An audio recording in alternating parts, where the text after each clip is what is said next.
Hello friends, আমার চ্যানেলে আপনাদের সবাইকে স্বাগত। আজ আমি বানাবো কাস্তে পিঠা। তার জন্য আমি চুলায় জল গরম করতে বসিয়ে দিয়েছি। এমন একটা পাত্র নিয়ে আমি গরম জলটাকে ঢেলে নিয়ে আমি একটু নাড়াচাড়া করে জলটা ঠান্ডা করে নিব। তো আমি খুব ভালো করে নেড়েচেড়ে নিয়ে খুব ভালো করে এটা ঠান্ডা করে নেব। তো দেখতেই পাচ্ছেন আপনারা আমি কেমন করে ঠান্ডা করে নিচ্ছি। তো আমার এখানে জল অনেকটাই ঠান্ডা হয়ে গিয়েছে। তো আমি এর মধ্যে কিছুটা লবণ অ্যাড করলাম। আর আমি এবার চালের গুঁড়া আস্তে আস্তে দিতে থাকবো যতক্ষণ না একটা ঘন ব্যাটার হয়ে যায়। তো অল্প অল্প চালের গুঁড়া দিয়ে আমরা ব্যাটারটা গুলতে থাকবো। তো যতক্ষণ না পর্যন্ত একটা ঘন ব্যাটার তৈরি হয় ততক্ষণ পর্যন্ত আমরা এই জলের মধ্যে চালের গুঁড়া দিতেই থাকবো। তো দিতেই থাকবো। তারপরে খুব ভালো করে নেড়েচেড়ে নিয়ে খুব সুন্দর করে এটা গুলে নেব, যাতে এর মধ্যে একটা দানা দানা ভাবও না থাকে।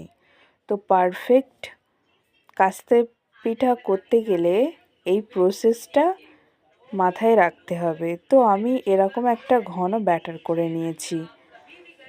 কতটা ঘনত্ব সেটাও আমি আপনাদেরকে দেখিয়ে দেব। দেখতেই পাচ্ছেন বন্ধুরা কতটা পরিমাণে ঘন একটা ব্যাটার তৈরি হলো।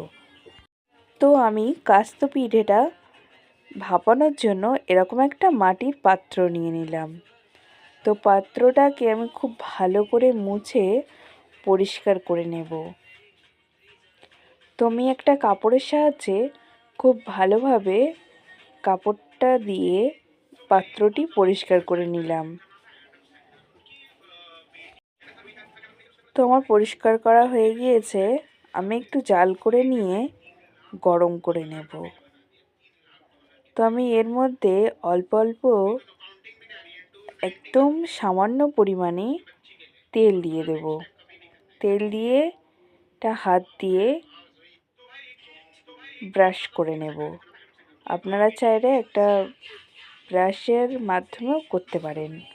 তো এটা হাত দিয়ে একটা স্প্রেড করে নেব। তো এটা তেলটা টেনে নিয়েছে। তো এবার এর মধ্যে গোলাগুলো এক এক করে দিয়ে দেব। তো আমি এরকম একটা হাতার মাধ্যমে দিয়ে দিলাম।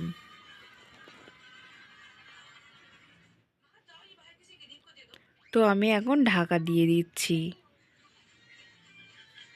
তো এটা করতে আমার 1 থেকে 1.5 মিনিট সময় লাগলো।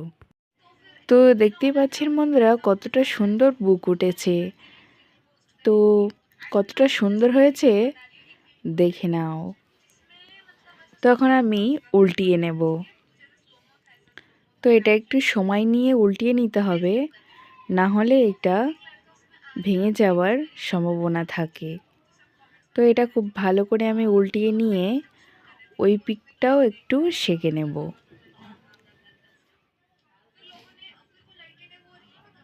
তো সেঁকে নেওয়া হয়ে গেছে। এখন আমি এক এক করে তুলে নেব। দেখতেই পাচ্ছেন বন্ধুরা কতটা সহজভাবে এবং সুন্দরভাবে হয়ে গেল। তো আমি এটা তুলে নিয়ে আপনাদেরকে দেখিয়ে দিচ্ছি। দেখতে পাচ্ছেন বন্ধুরা কতটা সুন্দর এবং কতটা সুন্দরভাবে বুক উঠেছে। তো আমি এটা উল্টো করেও আপনাদেরকে দেখিয়ে দেব। আমার ভিডিওটি ভালো লাগলে অবশ্যই একটা লাইক কমেন্ট শেয়ার করে দেবেন। তো আমি উল্টো করে দেখিয়ে দিচ্ছি। দেখতে পাচ্ছেন বন্ধুরা উল্টোতেও কতটা সুন্দর লাগছে। আল্লাহ হাফিজ।